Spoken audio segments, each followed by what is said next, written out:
WITSON. Just be careful on the 13-year car, because sometimes you do have like the 2014 spec, so just always double check with us there, just to make sure you're not buying the new version for the older car or vice versa. Okay, so this is our 9.7 inch touchscreen. Comes with built-in CarPlay and Android Auto. What you see now is the Android Auto in action. If you're not familiar with Android Auto, then obviously just check our YouTube channel. It goes into a bit more detail on one of the videos. But this also, you can have a nice big, let's have a little look. So this brings apps over from your phone, like all your music apps, your Spotify, YouTube. No, it doesn't do YouTube, sorry. But I'll show you how to get YouTube on the system in a minute.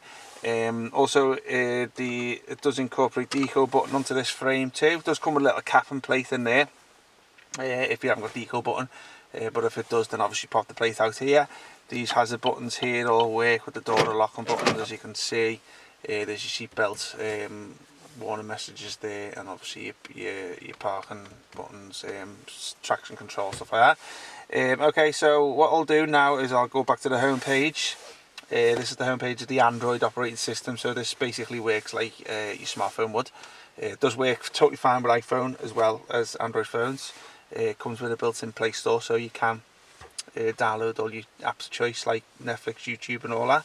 This one here, you can move along, as you see, it's nice, swift and responsive. It comes with Google Maps pre-installed.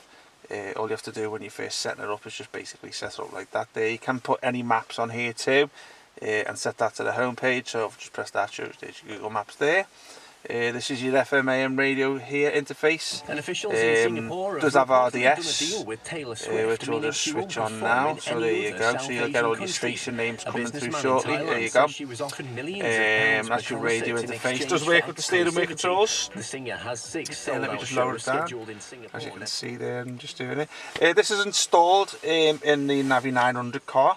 Now we'll say it will work fine in that car, but you will have a command section in between the seats. That's obviously, it doesn't tend to work with that, so just bear that in mind. Also, if you've got the Infinity sound system on this car, it's not going to power the amp, so obviously it's quite rare that cars have that speaker system. But if you do have the amp in your car, then obviously you're going to need to look into modification. Basic speakers totally fine. Okay, here's your music and video app here.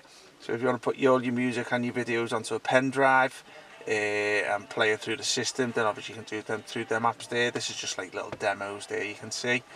As you see, it's got picture in picture there, whether that's useful for you or not.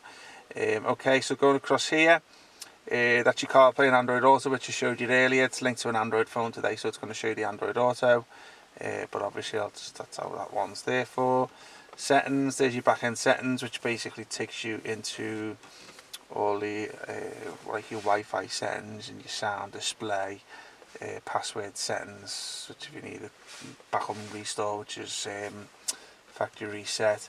Then obviously you've got your Bluetooth, so obviously you take your phone calls through there if you wish. Again, you can do it through the Android Auto CarPlay app.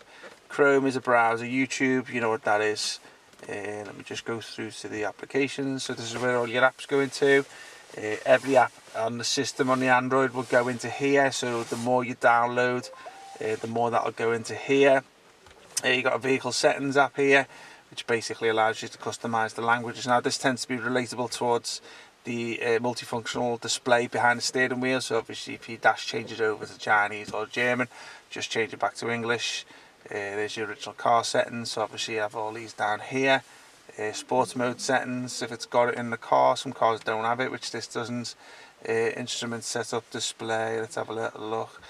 Okay, so you're not going to get much information on that. Air conditioning, that's on there. Comfort set, some of these I'm just basically playing around with, it's not something I've played with before. Let's have a little look at that one. Don't need to touch that one. And there's a little bit of cars computer information. Okay, I'll just go back to here. Let's have a little look what else we got here. File manager, that's pretty good if you want to put any third-party apps on there like IPTV and stuff like that. Okay, so just to let you know also, you do get this section here, which is the volume, but a lot of people think that there's you have an AC panel that comes here. It doesn't. With these systems, when you keep the original button panels, you still operate the AC down below with these original buttons. You don't actually translate to here. They will do if you remove these, and some cars, some Teslas you do, but obviously on this one you don't, so you still control that panel there with your AC panel. See, that pops up there, so it'll still read the settings. See that changing, but obviously the touchscreen side's not going to work, and that's standard, so don't expect them to work, because you'll see these button panels stay here, but these ones will all still show you the functionality and change, and as you change these down here. Okay guys, I'll leave it with you. Hope you liked the video. WITSON